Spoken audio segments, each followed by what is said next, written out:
Welcome to the second episode of my podcast, Sisters in Cash. My second guest is the one and only Melrose Michael. I'm really happy that you are right now on my podcast. Mel, can you tell us a little bit about you? Yeah. First off, thank you for having me. This is super cool and really exciting. I guess really how I'd introduce myself is that I'm an active creator and performer myself. I've been in the industry over 11 years now, and originally got my start in the webcamming space, and then eventually kind of transitioned into premium Snapchat and the fan site space, kind of doing clips and like phone sex or sexting along the way. Ultimately, I kind of used the capital from my adult business to fund the launch of Sexwork CEO, which is my educational company for adult creators and performers. And then adjacent to that, I have Networthy, which is a clothing company for sex workers by sex workers that donates a percentage of proceeds to Pineapple Support, which is a mental health organization in our space. And I'm actually working on launching another company, but I can't say too much about that just yet. So we'll have to stay tuned. This is really interesting, another company, because there's a lot of companies already. Yeah. Yeah. So, did you say it before how long you're right now in the industry? Yeah, I'm going on just over 11 years. So I first did my first live cam show October 3rd, 2011. So we're just over 11 years now. Wow, that's a Yeah. really long time. And I know you're really also focused on some shows. So you are really, you have also a lot of connections at some summits with other people, with other companies. So you are traveling also a lot, right? Yeah. Yeah. You're not just only at home creating content and Yeah. No, I was traveling a lot more right before COVID. And then when COVID kind of shut everyone down, I'm just now getting kind of back into the traveling swing of things. This is kind of the first year I've attended conventions again and I've gone to the summits. So like I did Expos LA in January, Expos Miami, which just passed in May. I'm debating about doing Expos Amsterdam. We'll see. It's a little too soon to tell, but hopefully I'll make it over there. And with some of the exoticas and stuff I have lined up as well. nice, really, really nice. Maybe we will meet each other in Amsterdam. Oh, that'd be so cool. Um, okay, so another question: why you started Sexwork CEO and why you start to help models? Because normally models are not so don't communicate a lot with other models to help them or to push them. So why you started this? Yeah. So when I first got started in the adult space, it was very like gatekeepy. I remember asking a model, just like in, email on MFC back in MFC days, my free cams was the platform I was on. And I had emailed her and I was like, what kind of light do you use to get that cool effect when you're on cam? And I had a really rude response. And it was just kind of like, I had to figure it out for myself. So do you. And I remember that so vividly. So it's like, that's not how it should be. Like anyone could go onto my page and see that I'm camming 8 to 12 hours a day every single day. Like I was not just here as a side hustle. Like I took it very serious. So like that was kind of a slap in the face. At least that's how it felt then. And then as I kind of learned the ropes and I was around for longer, it is really hard to learn how to navigate the space, especially without help. And I remember that. And I remember thinking like I would rather provide the opposite experience to someone in my community where I am helpful to them and I can give them, that learning curve so that they can get ahead more quickly than I did. I think that's kind of a responsibility. And maybe that's the wrong word to phrase it with, but it's a responsibility to give back to your community, especially this industry has given me so much. I've achieved a lot and I have a beautiful life because of it. And I really want to make sure that when I leave this space, if I leave this space, that I do so leaving it better than I found it. I think that's really important. And then beyond that, like one of the real, like I've always kind of wanted to give back in some way. I didn't know what it was going to look like. And then when COVID happened, some of the things I expected and like my predictions of what would come out of COVID for our industry were not accurate. And that some of them were being like obviously, you know, COVID happened, a lot of more creators entered the space. They were coming in, dabbling in like the OnlyFans thing, even if they were completely vanilla mainstream types. And then also we saw a huge influx of traffic from people who are home from work or working remote, all of that. So it made for a really interesting ecosystem where we had more traffic, but we also had more competition. So like I shifted my business model during that time so I could capitalize on what was going on. So like, for example, I made my clip store prices really low so that people who were not familiar with me could buy a clip, get exposure to me, and see if they liked my content for a very low price, a very low barrier to entry. If they liked me, I would obviously funnel them from the clip store to my fan site, which I had a really low entry price for the subscription. And then I could upsell and make more revenue in the DM. So it's more time intensive, but the price point to get in to be a fan of me and to enjoy my content was much lower. And that's kind of how I navigated that era of our industry when we had that huge boom. So I was able to capitalize it, and I made the most money that I've made up until that point in my career during that time in COVID. And I knew that a lot of the biggest creators in our space had made a lot more money that year as well. Whereas some of the smaller creators who maybe didn't know how to navigate that didn't capitalize on that moment as good as they could have potentially. And what I was hoping to see was that the larger creators would use those resources financially to give back to organizations like Free Speech Coalition, or to donate to lobbying Congress, like to do things that could change policy and legislation. But that's not what happened. So my prediction was completely wrong. And after noticing that, I was like, well, maybe because there's just so few of us at that top, you know, threshold, and I don't even include myself in what I considered the peak, to be honest. But there's so few of us up there that maybe the expectation that that handful of people was going to give back to any meaningful, you know, amount of financially was just not a fair expectation to place on them. Whereas if we could make majority of the creators more financially successful, or have the financial resources to impact these organizations and impact change in policy, that was a more important route to go. So then it became like, okay, well, how can I make more adult creators more financially successful? And the only way that I saw that happening was like giving them the information that I had either discovered, you know, had to encounter and overcome along the way, or that someone had helped me with. So that's kind of when I was like, okay, the time's now. Like I really want to do this. And I think that the more you give, the more you get. Like I think most businesses that operate that way do really, really well.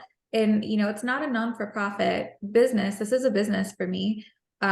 It's just I'm trying to do it in the most ethical way for our space as possible. And I don't think, you know, gatekeeping or restricting information is the right way to go about that. The business model we have for Sex Work CEO is we make our earnings not off the creators, but off of the platforms who want to get their brand and products and services in front of creators. And what I like about this business model is that I am that gatekeeper, where I'm not just giving access to this wonderful community of people who love and who trust me and who I owe kind of this debt to because of my own success. I don't want to put bad things out in front of them that aren't good platforms, aren't being led by good teams, maybe don't have our best intention for the community at heart.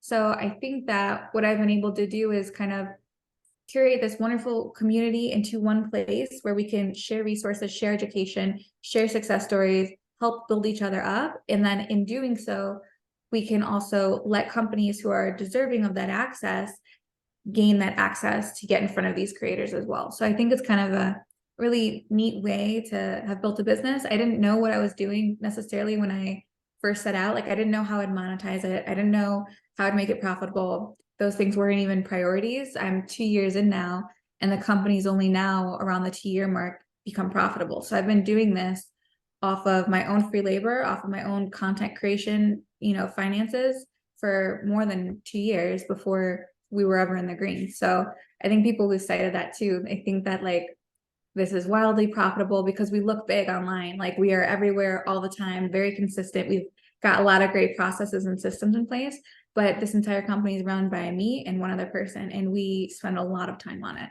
So yeah, it's a baby, but it's got legs. But sounds amazing. Sounds amazing. Do you have also your own community, maybe in Discord or Telegram or something? Yeah, so we do have a Telegram group, which is closed for creators only, because that's something that I struggle with too, is where I don't want to gatekeep information in any way. I do kind of need to keep the information we put out separate from our fans, because we can give away so much information, but there's some things that models don't necessarily want fans knowing, or also private things we don't want to share publicly in front of fans. Like some of the things we do in our Telegram group is survey creators. Like we'll put a poll up that is like, have you been dealing with this kind of interaction, or have you been catfished online, or have you lost a bank account due to your job? And a lot of adult performers were business people. We're also just people that want our privacy. So there's some things I just can't put publicly. And also there's things that, if there's a special kind of affiliate link, or if we're only trying to survey a creator specifically and we want to keep fans out of the mix from accessing that link, like there's some things that have to be behind some sort of gate. But creators are all welcome to that. And so that's kind of the way I differentiate it. How models can join your Telegram group? Yeah, so we post about it pretty much every day on Instagram or Twitter in one way or another. And if you just comment like an emoji on that tweet, or, DM us on Instagram, we send you the link, within 24 hours. Everyone's always welcome. Okay, perfect. This brings me to my next question. As I know, you don't have any corporations with companies, and I know that other models monetize their trust to their models and make some, for example, YouTube videos for companies or promote any products. But in the end, models have, for example, problems with the products. Why it's so important for you? Why your trust is more important for you than to monetize the trust with the models? So I think, so this is going to be, there's a couple things I want to touch on. So first off, I think that monetizing your trust or monetizing your brand, or however it's phrased, it almost has a bad connotation. And I don't want people listening to think that it's bad to do that. I think you can run a business and you can do it in a kind, ethical, valuable way and still make money. Like I don't think those two are need to be separate. I think that they can coexist. But what I'll say is that I was, for a time, a brand ambassador to a company called Fensentro. I had a great experience there. I had a lot of success there. I knew the platform inside and out. So before I launched Sex for SEO, I actually opted to try to make courses for Fensentro, and there's a lot of success with them. We got worldwide press. We helped a lot of creators, grow their business on that platform. And that I learned it really a lot from you. So like that alone was such a great experience for me, and I would not trade that experience. The reason I decided ultimately, after learning so much there, working with an incredible team there, making a ton of money on that platform as a creator there, I saw that as valuable as I was teaching creator Fensentro models or performers to be successful on Fensentro, that I also had a wide range of knowledge on OnlyFans, on ManyVids, on StripChat, MyFitCams, to Sex Panther, all the other platforms I was on, because the average creator is not on one platform. We're on like 15. So I knew a lot more than I could speak on when I was being an ambassador for that company. And after seeing the success with Centro and their courses that we put out, I was just like, man, I have so much more to offer than just what I know about this single product. And this was, again, at the same time COVID was happening, at the same time all these things were, a perfect storm was coming together. And then ultimately, when I left, being a brand ambassador for them, I left a lot of money on the table. Like that was a very scary thing to do, because I was not just going off on my own, but I didn't know if it would work. Like I didn't know if launching Sex for SEO was gonna pan out. I didn't know if people would trust me because I had already spoken to only this thing for so long, and maybe I was viewed as only knowing about this thing or only trustworthy around that one product. So when I decided to do Sex for SEO, the decision was made because I knew I could offer more value in more areas because I had the expertise from a decade plus in the industry. And I wanted to be able to give that value to the community. And I couldn't do it strictly as an ambassador for one company.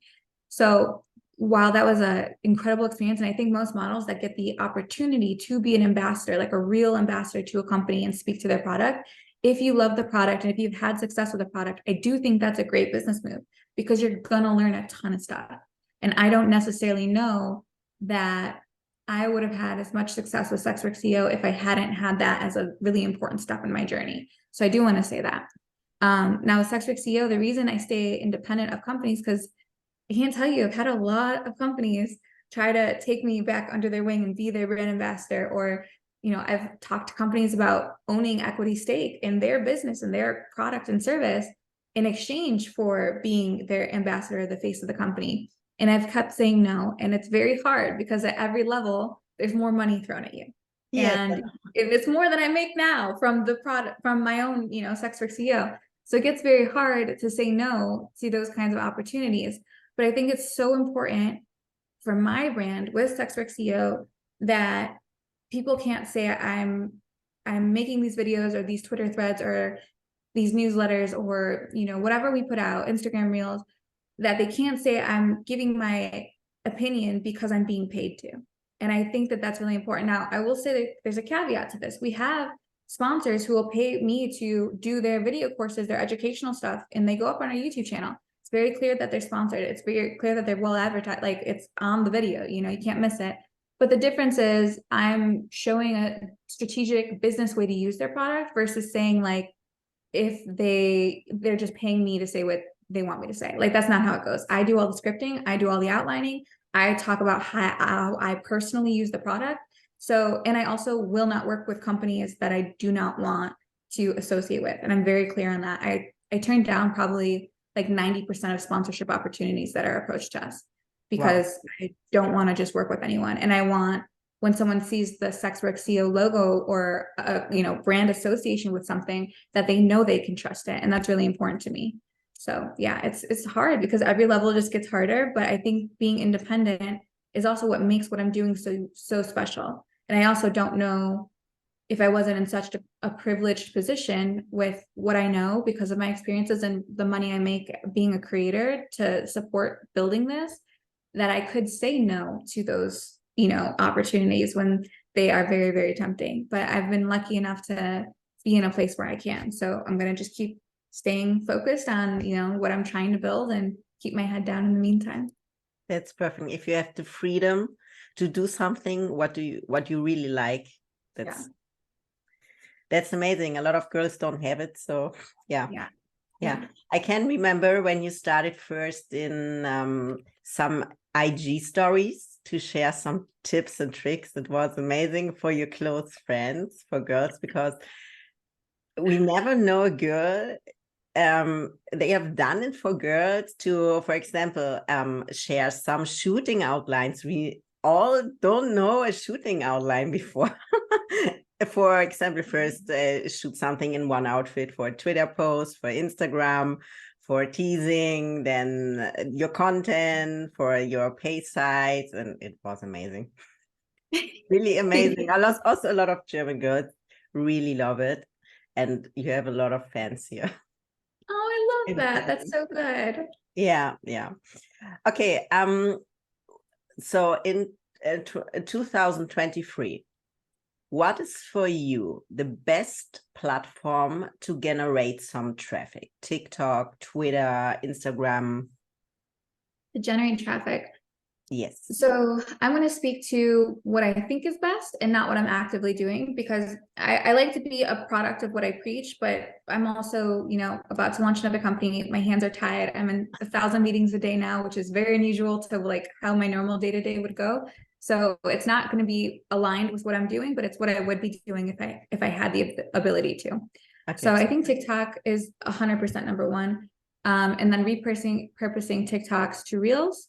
And I think something that's very underrated that creators should be doing is more video content on Twitter, because Twitter is now really refocusing onto visual and video. And you can see that if you go into the For You page, now there's an entire video panel that you see. And if you start playing them, they actually scroll like TikTok does. So I think that you're going to see a lot more success with video on Twitter in the future. But I also will, I guess, include that I think if you're building on TikTok and Instagram and Twitter as a mainstream brand, you will have more success than building as an adult brand. So doing, whether it's like get ready with me or fashion, like I'm wearing this today, this today, this today, putting on clothes, adding a bag, sunglasses, or doing the fitness thing and like being a fitness creator or doing ASMR and being that or being a gamer, whatever the mainstream thing is, you're going to have a lot more success and you're going to have a lot more ease of access to grow your business that way. Because as soon as you categorize yourself as an adult performer and creator, you're hitting the shadow bands, you're hitting the roadblocks, you're going to get visibility issues. So although it's not the way it should be, I really like to build my businesses and navigate the space in the way it exists and not in the way we would like it to be, because that's just not real life. So right now with the way things are set up, you really have to build a mainstream brand and then funnel it to your adults, platforms and profiles. So I would do it that way. Definitely TikTok, Reels, Twitter video. Twitter is where we have the most chance of survival, just keeping our platforms alive. So I do think that's really important. And then a big one, I would say that's also massively underrated is YouTube. I think if you can focus on building a YouTube channel, especially with shorts get massive views and is very easy to monetize. I would take that route. If I was starting over today, I would be live camming, I would be focusing on TikTok and then YouTube shorts and then Twitter. Those would be where I'd live. So, and also you recycle your TikToks in Instagram as Reels and YouTube Shorts and Twitter, right? Without a TikTok watermark. Yes. And there's some programs that can help with some of that repurposing. AI is changing every day, that it'll only get easier. But yeah, even if you could film your short form video, like just the source video to your phone and leave it without the, have the source video, caption it before you post it, and then you could distribute it to TikTok, to Instagram, to Twitter, to Shorts, because I think that is going to be a much easier way than pulling out the watermark, because then the video gets compressed and it's not going to do as well. It has TikTok's metadata. You have to resave it and export it, and it creates a little bit of a headache, but it can be done either way. I would just say working with the source video is probably going to be a little bit easier. Yeah. So, and do you think it's true that longer Twitter videos get more attention? So longer Twitter videos? Yes, because Elon Musk posted something like, or he tweets something like, if the longer the video is, it will get a better ranking.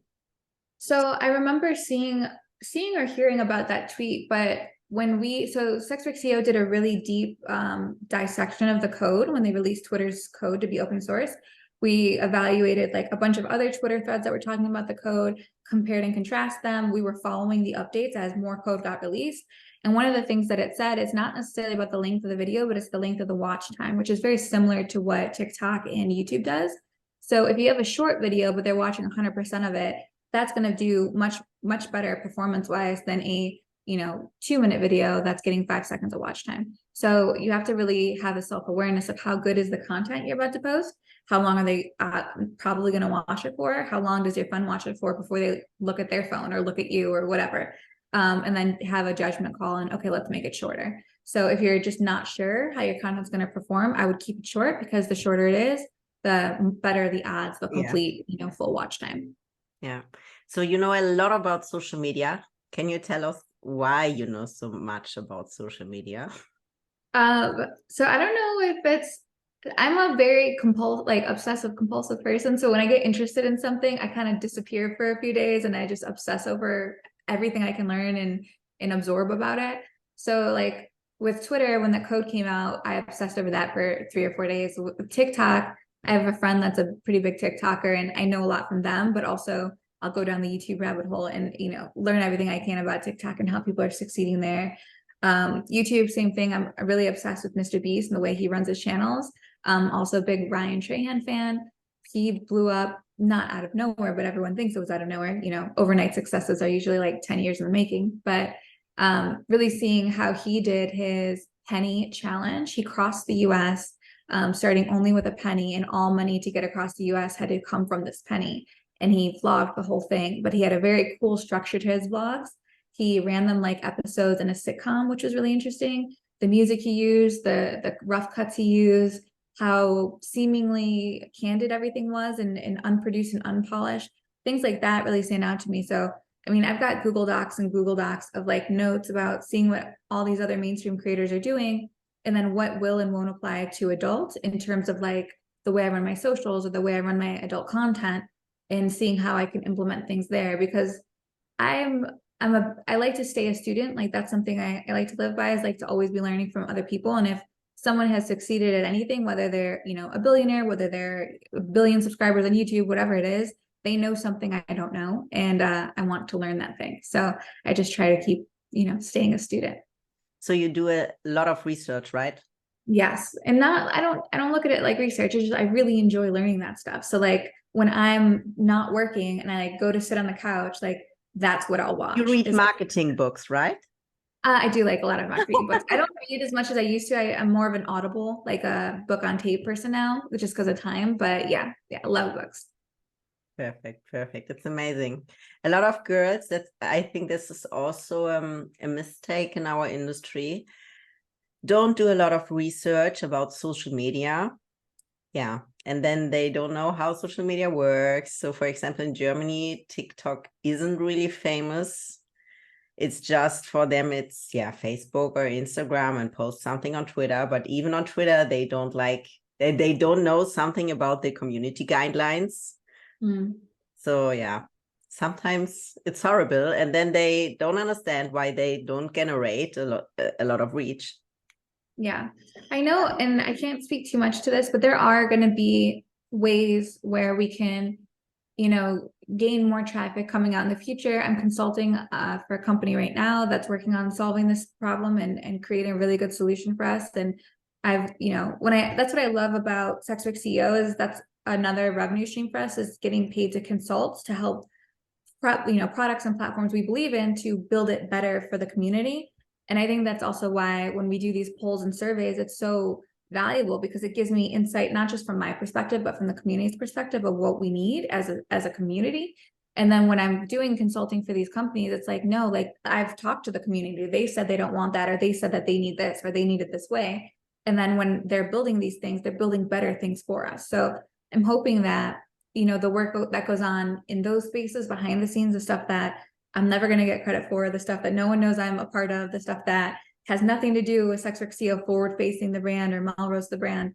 It's like the stuff that will make the difference in the future. And I'm hopeful that like that specific product, when it drops, I will be screaming it from the rooftops, and it'll be a new way to generate traffic. But good things are coming to solve some of these problems, because I also think, although social media is so important, not just to building the business, but to building the brand, and brand is oftentimes way more important than the business. But if you want to choose to be that kind of creator who doesn't, use social, or doesn't want to be involved in social, or has a lot of privacy concerns and doesn't want to do that, there will in the future be other routes to success in terms of driving traffic. And I'm really excited for those. And I'll announce them as soon as I'm able. But yeah, good things are coming. I can't wait that you drop your new product. Oh, this one's not me. This one's what I'm consulting on. My new company is actually just a market research company. So the surveying that we've been doing with creators, and we just did a collaboration survey with Free Speech Coalition to find out like how many adult performers have had bank accounts closed or lost to PayPal or a Venmo or what have you, due to the nature of our business. And we took that, data to Congress, and they were really alarmed by it. They all unitedly agreed that they need to do something about this. So that market research company, we're still in beta, we're preparing to launch. But when that comes to the space, it's not necessarily for creators, but it's for really impacting change on the back end of a lot of these companies and products, and being able to steer them in the right directions for what the community actually needs. And hopefully we'll be able to, our plan is to pay every creator that takes a survey once we get to that point, so that even taking the surveys for this new company will be a revenue stream for adult performers at one point or another. So I'm really excited for that. Me too. Okay. So I read a lot about the new TikTok algorithm, and I also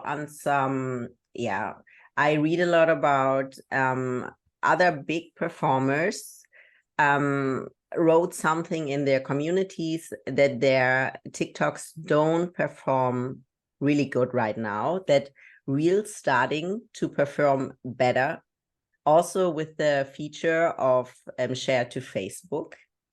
Did you feel the same? Is it the same for you? So I haven't been active on TikTok lately, just because of, like, again, my time. But what I will say is whenever there's news or there's a difference, right? So Twitter released their source code, which is hard code. It doesn't change unless someone changes it. Versus an algorithm, which algorithms are almost self-learning.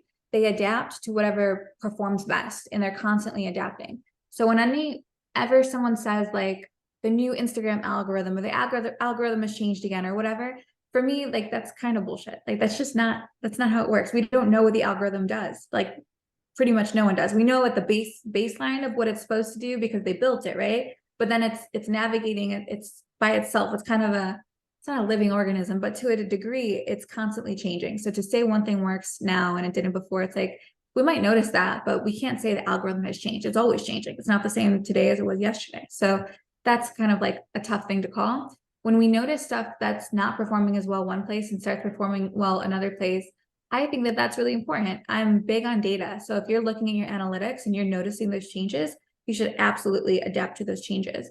But I don't think that that's going to apply across the board to every creator in our space at the same time. So like one creator might see a huge change in their TikTok because TikTok, I mean, they've never said this, but they shadow ban too. Like I was getting 200 views on my TikToks, and I think I still am. Last one I posted, I think got like 1,000, but I have 300K plus, like 360K on TikTok. So yeah, the people that follow me aren't seeing my content. So what's that about? Something's happening there. I'm being limited with visibility. It's the same thing on Instagram. Even though I have 350 plus K on Instagram, some of my reels will get 1,000 views. Some of them will get 20,000. So there's two things that are factored in, right? Are you being limited with your visibility, which is a huge thing that we all face? And another thing is your content good enough? Because when you post content, if enough people don't engage with it right away, the algorithm just says, oh, it's not good enough. We're not going to show it to more people. And that's the name of the game. So a lot of what I see happening where people are like, I'm really shadow banned. Maybe that could be true. But also, is the content good enough? And I think that we think just because we're posting like teasy, sexy things that it's going to perform well if people see it. It's not really how it goes. Good content is still good content. You have to have good content. So I can't speak to like if the algorithm change or if I've noticed, because I just haven't been posting on TikTok lately to actually have that data. But what I will say is that when I create content that has a strong hook, like the first couple seconds are really engaging, whether that's something I'm doing physically, whether that's something I say, whether that's the music that's involved, something that hooks in the viewer, that's the content that performs the best. So if you're trying to improve your content and I guess game the algorithm, which isn't gaming it, just making better content, work on your hook, like work on those first seconds of the video, and this applies across social in any place. The caption of your post should be a hook. The caption of your tweet should have a hook. The caption on your OnlyFans post should have a hook. You need to stop them from scrolling and capture attention. We're all in this massive war for attention. And if you can't get people's attention to begin with, you're losing the war. So I would just say for everyone who's trying to figure out how to perform better is just work on your hooks and making really good content. And also that might not happen overnight. It's going to take time, but you will get better at it. And then it'll become easier for you. And then you'll notice your content consistently performing better. Is that a change in the algorithm? Probably not. You probably just got better at making content because that's what's going to happen if you keep at it long enough. So I think it's like, it's easy to say it's one thing. I think more often than not, we're not putting out the best content because we expect it to perform well because it used to when it wasn't an algorithm based, social back in the early days of Instagram, post something sexy or like even a little bit scandalous and everyone was all about it because obviously, and because that was getting engagement, they showed it to more people. So it's just it's this cycle and you got to learn how to crack the cycle. And it all comes down to a good hook or good content. I can tell you a lot about this. I changed it from spicy content just to fitness content. Mm-hmm. It's horrible. I had before 300,000, 400,000, 1 million reels views. And then on every reel, yes. And then I started with the fitness journey and I get 1,000 views. So what I would suggest for that is, so the thing too is we train our audience, right? So if your audience is expecting spicy stuff, that's what they're following you for. So if you change it out of nowhere, they're going to be like, well, what the hell, So I would have just started a new social and grown it with only the fitness stuff. So you track that audience and then it would have performed better. But that's the same thing. I mean, I've made that mistake. A lot of creators do, because we want to shift it to be more safe and to be more allowing of us. And we don't want to give up what we've built. Like, it's hard to build a huge social. It's so hard. So yeah, but I would definitely separate out. If you had asked me 5 years ago if I thought a safe for work social and not safe for work, or a less safe for work social was a good thing to do, I would have said no, because at the time I didn't think, and the market didn't reinforce that was important to do. But now it's a lot different. I know, no. But also about the shadow one on TikTok, when I post something, I had a 100K account before, and yeah, I lost it. Then now I have a 15K account. I was so often live. So I'm now on the TikTok marketplace or whatever. Also, you get some prizes for everything. And when I post something there, I get maybe 300 views. When I post something on a new account, I get 3,000 views. Yeah. It's hard.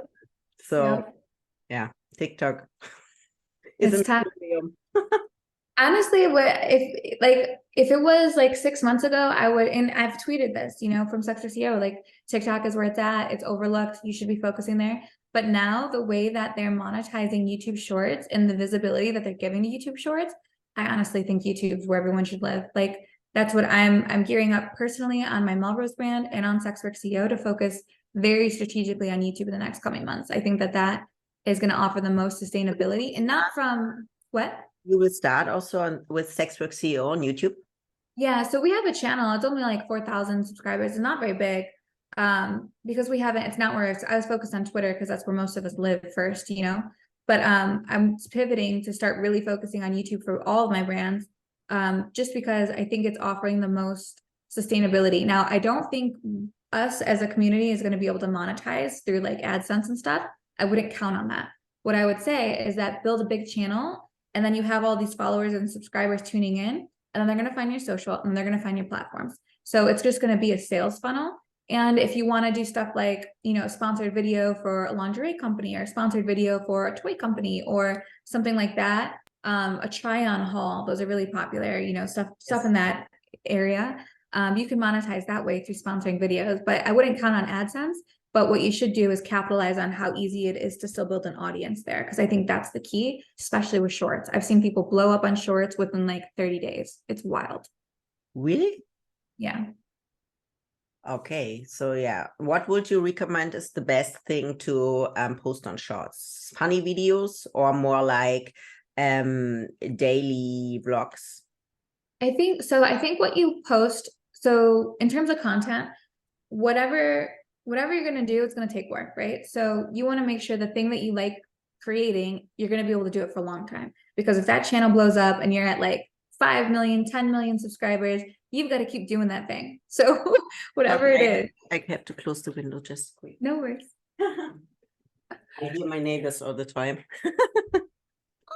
Okay, I'm back. Okay. Whatever it is that you end up posting, if that channel grows and you have like a 10 million subscriber channel, or 20 million subscriber channel, whatever it is, 150K even, you're going to have to keep doing that thing and producing that kind of content, because that's the audience you built. The same with your fitness stuff on Instagram, right? Because you were not doing fitness.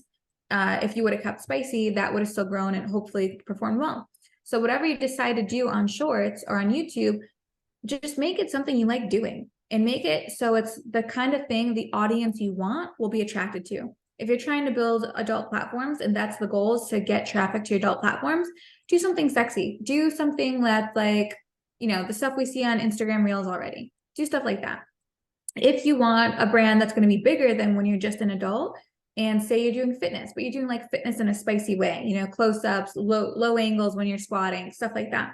But you're still building a fitness channel. And that can take you beyond adults once you're decided you want to leave it behind. So it really has to be to each individual person's, future goals and aspirations. When I'm thinking about doing for Melrose, like, I'm not sure what I'm going to post yet. And that's kind of what's held me up so long to capitalize on this, to be honest, because I have a lot of visions and a lot of really big ambitions. I'm like, what can I do for a decade? Because it's going to take me a decade to build it. It took me a decade to build what I have now. So what can I do for the next 10 years that I'm really going to enjoy doing? And that I don't have this extra obstacle to face because I'm dreading doing the work of doing it. It has to be something you like. So that's why I try not to give advice on like what they should be posting, because whatever you post is the right answer for you is going to be the right answer. It's not going to be one size fits all. Yeah, I understand. What would you recommend? How often should influencer post on Instagram, As Twitter, much as TikTok? as much as possible. You could, like right now, someone I really look up to and follow is Gary Vee, and he talks about 7 platforms up to 7 times a day, he says, which is insane to think about putting out that much content. And that's really when you got to think critically and specifically about how you recycle content. So right now, for example, on Sex Work CEO, I will make a Twitter thread, which I mean, I handwrite those. They take a lot of work. That's like, I spend so much time on those. It's crazy. But I will make these Twitter threads, putting as much value and information as I possibly can. And then when I go to make my reels, I'll pull up my Twitter threads and I'll make the reel about the Twitter thread. So now I've got the thread, now I've got the reel. That reel will go on Pinterest, Reddit, YouTube Shorts, Instagram. It was on TikTok till TikTok got deleted. They don't like me there, so that's fine. And then that same Twitter thread also gets turned into a vlog. And that same Twitter thread often gets turned into a Twitter space or vice versa. Sometimes I do the space first, then turn it into a blog, then turn it into a thread, however. But that same piece of content, the same information is getting turned into all the things so that I'm not doing 1,000, extra steps in work, but I'm still getting a massive amount of content out of my work. So you have to really be critical on how you kind of tier your content. Because we're coming from the adult space, we don't really have a lot of educational or informational stuff that we're putting out often. But what we do have, and what I've kind of tested on Melrose for a while, is stories. Like at the base of everything, you want to be either educating, motivating, inspiring, or like storytelling, mostly storytelling. So as an adult creator, we have lots of stories. So for a little bit on Twitter, what I was doing for Melrose was I was doing story times where I would do these Twitter threads telling crazy stories of like people I've dated or experiences I've had. And they were really funny and really humorous. And people loved those. I want to start doing them again because I fell off because, again, too many meetings. But when I was doing the story times, they were amazing. They landed so well. My fans loved it. Other models loved it. Like it got crazy engagement. And as adult performers, we have crazy stories of people in our DMs, crazy real life stories, crazy stories at expos, crazy stories with other performers, crazy stories with companies. We got stories for days.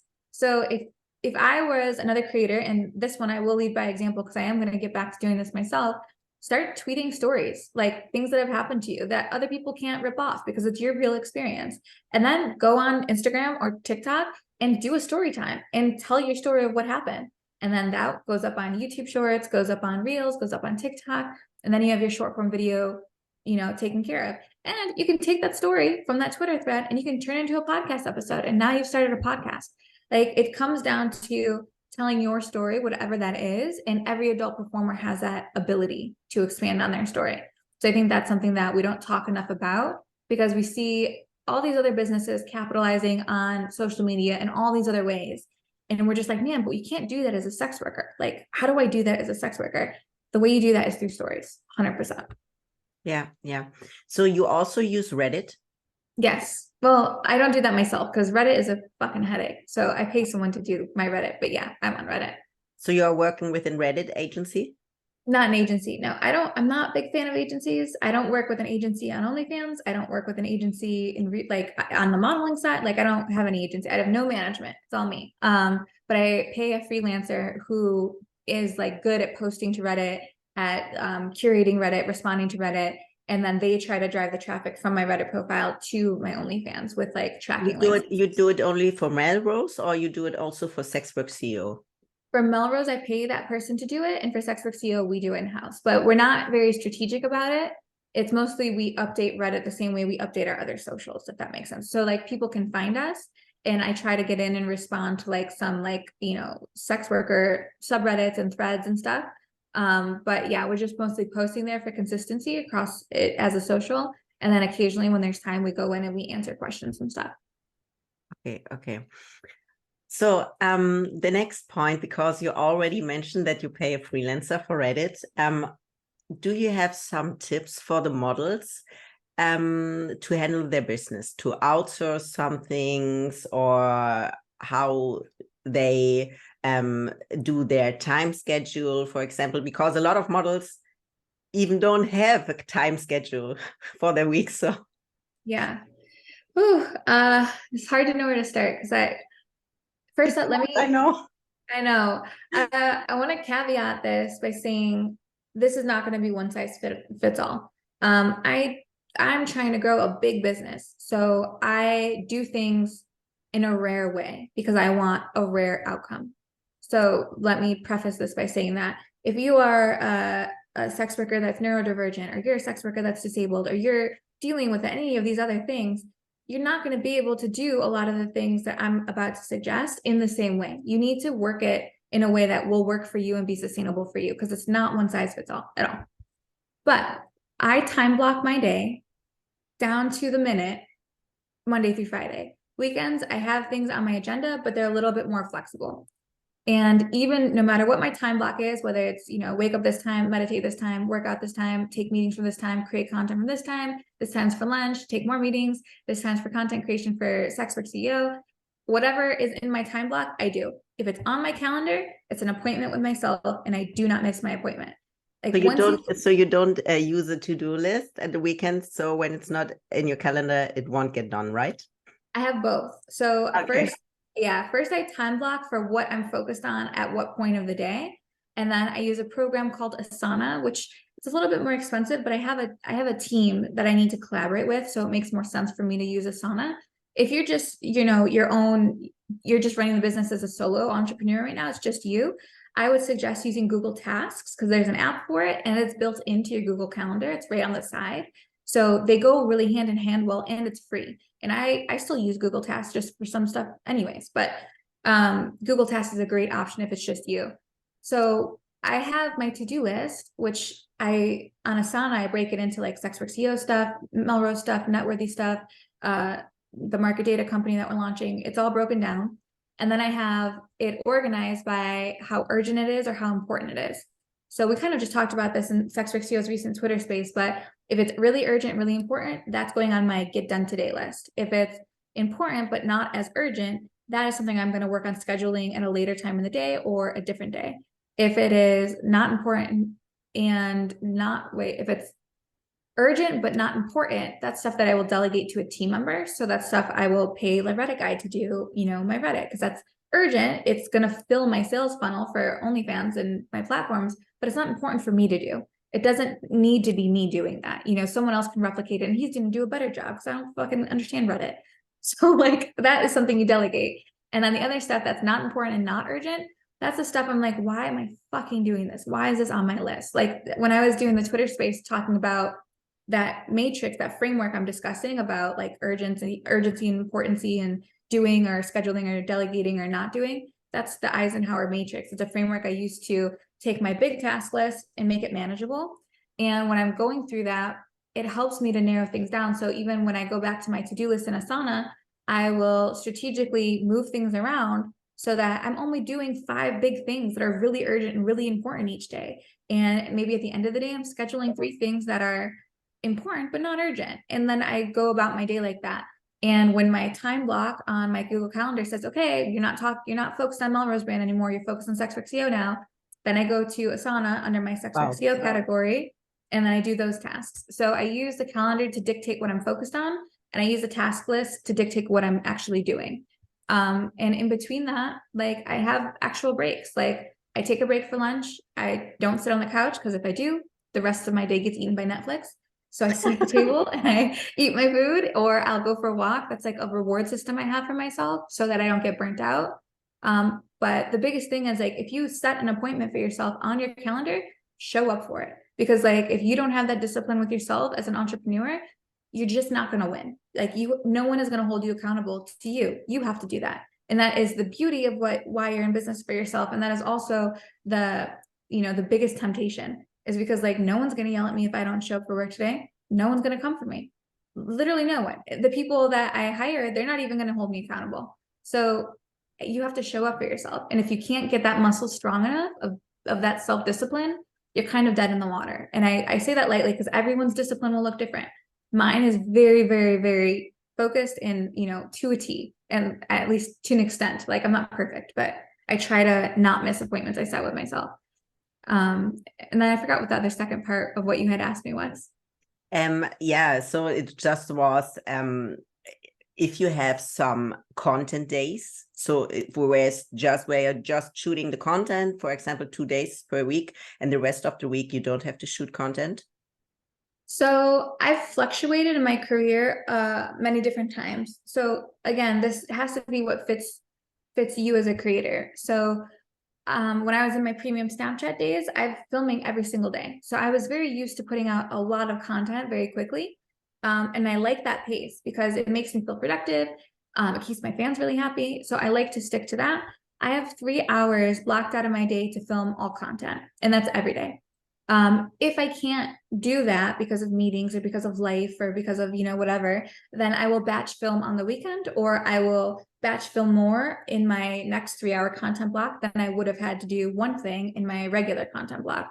And I'll also change what I'm focused on filming to accommodate my time. So like if I have 3 hours today to film, but I can't film the rest of the week for, meeting reasons or whatever, then I'm going to do BJ videos, JOI videos, ASMR videos, dirty talk videos, stuff that's more simple on my body so that I can make a lot of it very quickly. And I will navigate in that way and constantly be adjusting. But on a normal work week where I'm not like taking crazy meetings, I have 3 hours a day where I'll film, and that is more than enough time to get a new show, which includes a teaser, which includes, short form video for like Instagram Reels or OnlyFans story, and also the teaser, the explicit and bonus content. Because for every show I film now, I also do extended footage or bonus content that I sell in DMs. So I have all of that for all of my content sessions. And hopefully, because I'm going to start posting again to YouTube for Sex Work CEO, I'm also incorporating into my content creator time block each day, time to film for Sex Work CEO. So that's going to be YouTube videos that'll be coming out in August. Yeah. So do you think that YouTube videos are the hardest to film? Because to cut them after, or to film a daily vlog, because I know you also started with daily vlogs in the past, right? On YouTube? Yeah, I did daily vlogs. They're all private now. I don't think you can't even see them. And then I did a reality show because I always thought it'd be really cool to like film a reality show just because I love the cinematography of it. So we did Shameless in the South, which was really cool. Did that for 10 episodes. And that's just kind of me like playing around and figuring out what I want to do on YouTube, because there's so many things I want to do. I just don't know if I can do them forever. So I'm trying to solve that problem for myself too. I wouldn't say creating for YouTube is harder. I think that as creators, especially as female creators or female identifying creators, we want to be perfect, right? And that's what ruins our fucking content, is like, I create the most beautiful, cinematic, polished, perfect content because that's what I like. And that's not what sells well. And YouTube's the same. So like the more real you are on YouTube, where you can actually see yourself starting recording the camera and see yourself stopping the camera, like that's what's going to do well on YouTube. So I think if we can get away from the perfectionism of it, we can really simplify how easy YouTube is. Because as adult creators, we know how to produce content. Like we've already done the hard learning of what we do. We know how to film, we know how to edit, we know how to market on social, we know how to do sales, we know how to close sales. We have these massive skill sets at our advantage. But then we get to YouTube and we're like, I don't know what to do. Like, what do you mean? We've been doing this for years. It's just we're not naked anymore. So we gotta, do it on storytelling based content or, a different kind of content style. So it's more about like separating yourself out of the box of the kind of content you filmed up to now and shifting it to a new kind of content, probably going to be storytelling based. So once you can do that, or once you research what it really takes to tell a story, because there's a whole science to that. There's a beautiful way of storytelling called the Harmon Circle, which is where you start in one place, you reach a challenge, you overcome your challenge, and then you get to the end, which is like the resolution, but it's back where you started. It's this beautiful circle storytelling. Most videos, most sitcoms, most TV shows use that Harmon Circle kind of storytelling.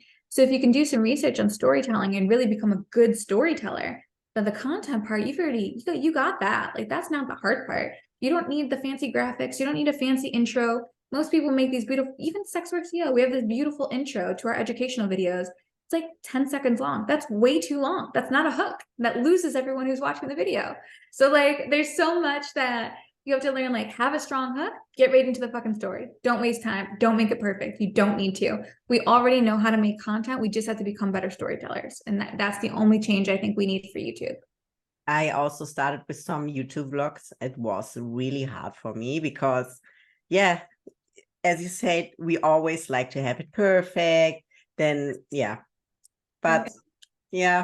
Also, I think for me, it's really hard is if you created a lot of content before and you have your shooting outline and then because also about your privacy, you just take your camera and Mhm. film your day.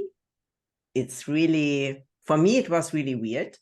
Yeah, it is really weird. It Yeah. is. Yeah, it is. So yeah, I stopped with this. So I do it more like I film it with big YouTubers together. So just some cool shooting. What also was a little bit like to shoot something for also my Viking brand, that matches a little bit. That was Mhm. really cool. But to do every day or every week some daily vlogs, that's yeah. It's very overwhelming. Love And it.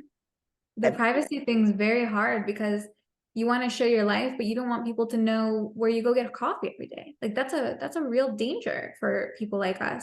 Yes. So I think that's honestly what deterred me from daily vlogging. I actually used to daily vlog. This is so long ago. I was like not I was in the industry, but I was taking a break. So I got my real estate license. I was doing real estate for about a year. And so I was more focused on the real estate side of things. So I was daily vlogging to a channel for real estate, and it was like Snapchat daily vlogs. They were very cool. They were really well done. And I was posting them to YouTube as well. And they were performing good.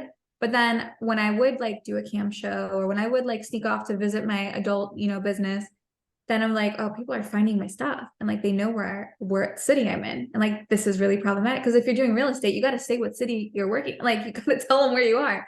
So yeah, the daily vlogging can be very dangerous for an adult performer. And I think that's why I don't really push that as a great format for us. Also, it's very high pressure, right? To do something every day, that's a lot of high pressure. If you can just do a weekly vlog and then you could be way more curated and you could be way more sensitive and careful. I think that's a much better approach personally. Or if you're gonna do a daily vlog and you know that you're gonna have to censor it, maybe put out a different version on YouTube than you put out to OnlyFans. Something a little bit more censored for privacy on both platforms, but maybe on OnlyFans you make a very spicy version, and like that's very appealing. And then your daily vlog could help funnel people to your spicy vlog, which could be very cool.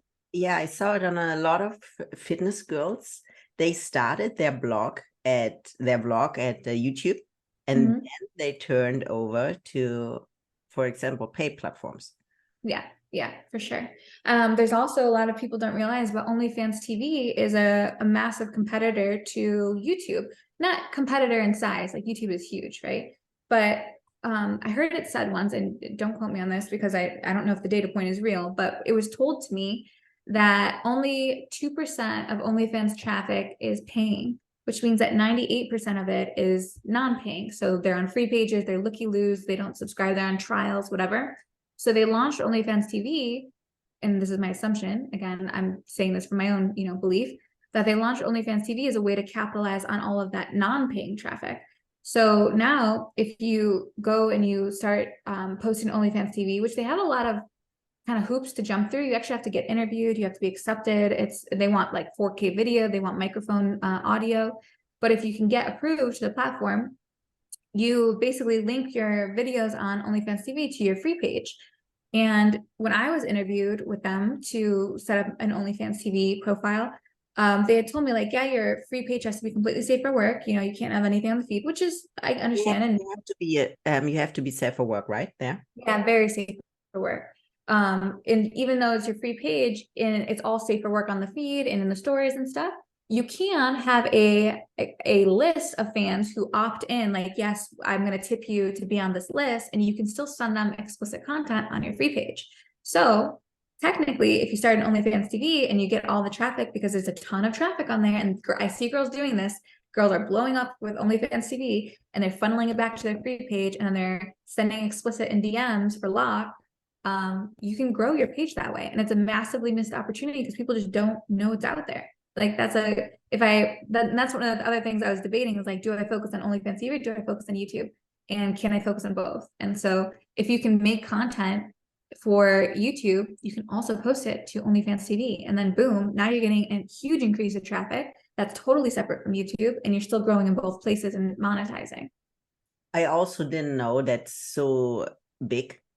Yeah. I just saw some cooking shows there or some fitness influencers there, but I didn't know that also adult influencers can post there too. Yeah. Yeah. You can, it just can't be explicit content. So it has to be like what you're saying, like a cooking show or a fitness thing, or they have like some TV shows and stuff that they make themselves. But if you can think of, again, a mainstream thing that you want to build your brand around, you can post it to YouTube, you can post it to OFTV, and you could drive it all back to your platforms. It's a great way of advertising. Yeah, yeah.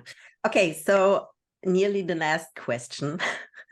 I like to learn about a little bit more about the person behind the business person, Melrose. So can you tell us what makes you really happy? What makes me really happy is being offline, and I don't get to do that very often these days. I love being with my family and friends. Like we do game nights with my family all the time, and we play like Cards Against, like really inappropriate games like Cards Against Humanity or like stuff like that. We love to like just play games and laugh. Anytime I can get my family all together in one place, that's like the peak thing for me. I don't see friends often. I have a very small friend group because I really believe that you are the result of the people you hang out with. So it's very hard, especially where I live, because I live in the Bible Belt in the US. So it's very religious here. It's very conservative. So it's very hard to find people like me or even in business like me. So it's hard to find friends where I'm at. And I'm okay with that because also the people I do have in my life and the friends I do have are like me. They're very focused, they're very driven. They add value to the things I'm doing and they teach me stuff and I can learn from them, which is really special. But I don't have a lot of downtime. Like I don't know if I can make the distinction between Melrose the person and Melrose the business person because like ever like from 11 years old, I was trying to start a business. Like I first started a dog walking business where I was growing up and like hanging flyers around town. And then that was 11. And I had that business one summer. And then the next summer, I wanted to get into beauty pageants, but we didn't have any money. So I had to go business to business asking for sponsorships and telling them that they could sponsor me. And I put out this newsletter and they get advertising for sponsoring this pageant girl. And then I did the pageant and like tripped on stage. And I was like, this isn't for me. So, like I've always been an entrepreneur. Like it's very much a part of my DNA. I don't think that I would be happy if I wasn't working on something that I really like cared about. So most of my time, like if you check my screen time, it says 22 hours a day, but I don't know how that's possible. So at least like 12 to 16 hours of my day is spent working, but it's things like that's what makes me happy. Like that's what I really enjoy doing. If I don't feel like I'm working on something valuable or fulfilling, then I don't feel like I'm doing anything. Like I feel like I'm wasting my time. So for me, they're very much kind of one and the same. I guess it's hard to separate the two. I have it also. I'm always thinking I can sit down and watch some TV because I'm always thinking what I can do more. Yeah. Feels like really time wasting time of your life. Yeah. But yeah, it's hard to find some people that can deal with it. Yes. Well, there's like days where I'll binge watch like a whole season of something. Like Netflix is like such a trap for me. I actively try to avoid sitting on the couch because if I do, like it's all downhill. So, and that's partially like that's how I escape. Like I don't turn off my brain very well. Like I have trouble sleeping and stuff because I'm always thinking. So if I can like get into a TV show and get sucked in, it's the only time my brain isn't focused on the stuff I'm working on. So there's absolutely like if I feel overwhelmed or if I feel burnt out, like I'll go offline. It looks like I'm still online to everyone else because my posts are scheduled and things are going up and I have a team that helps me. But if I'm offline, like I'll just watch a season of something and then the next day I'm like, I'm good. I feel good. I feel rested. My brain feels rested. So I still make time for that. It doesn't happen all the time, but it still happens. It's a trap. Yeah, I also watched some video on YouTube. You have to sleep minimum 8 to 10 hours. That that the things between your brain cells can go away and you can think clear again. That you don't get sick. It's really interesting also. And also, as you know, I started first as a model some 11 years ago, and then 3 years ago I started for Fan Central in sales. Mhm. And also to learn what you said, to learn to work with this time schedule, and also to come down with your brain. Because if you have 2 jobs or more like you can understand you're always thinking, and you have to think in different ways.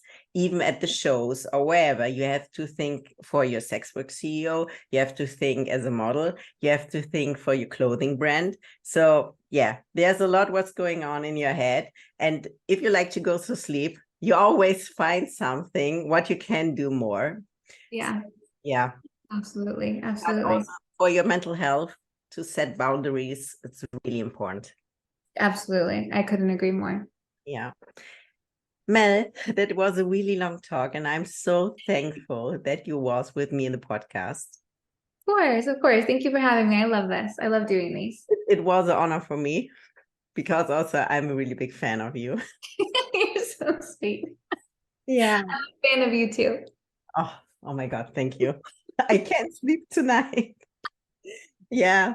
So I hope I will see you on the next shows again. Absolutely. I saw you in LA, and I was thinking, oh my God, she's so beautiful. I'm so glad we got to like hang out at that restaurant for a little bit and chat. It was so good. Yeah. Even if you was in the night at the parties and I saw you in the next day, you look so fresh. There was nothing. It was amazing. I was thinking, oh my God, she's so professional. Her makeup is perfect again. Wow. That's makeup. That's for sure makeup because I was exhausted. Awesome. Thank you so much. My pleasure.